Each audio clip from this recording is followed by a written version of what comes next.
Breaking news coming out of Annapolis this afternoon.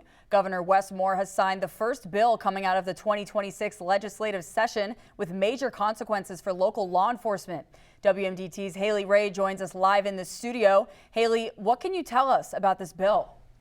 Heidi, Senate Bill 245, a bill that would prohibit the 287G partnership with local law enforcement. Governor Wes Moore announced earlier this afternoon that he's signing the bill to draw a clear line. In Maryland, we defend constitutional rights and we defend constitutional policing, that we defend and we support the trained law enforcement in our state.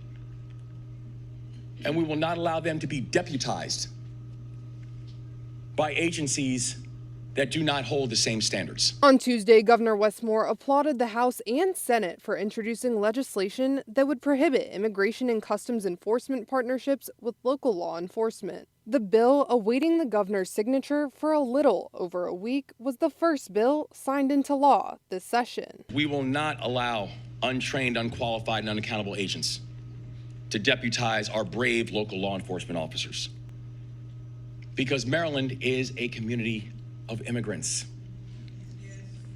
It is not our weakness, it's our strength. In response to the signed legislation, Wacomico County Executive Julie Giordano says she isn't surprised, but disappointed. This week, we will be sending our letter withdrawing from our 287G agreement with the federal government, with Department of Homeland Security per state law.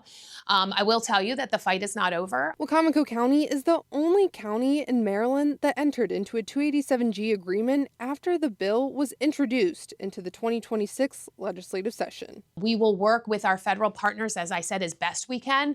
Again, it looks a little bit different, but I will say we hadn't even really gotten into what that agreement looked like. Training was being scheduled. It hadn't even happened yet. So we're just going to kind of revert back to what we were doing before. She stresses that this is not a win for Maryland and that we will see more ICE officers in Maryland in response. The state has just removed the guardrails off of ICE, and we will see more community enforcement, which is not what we wanted here in this.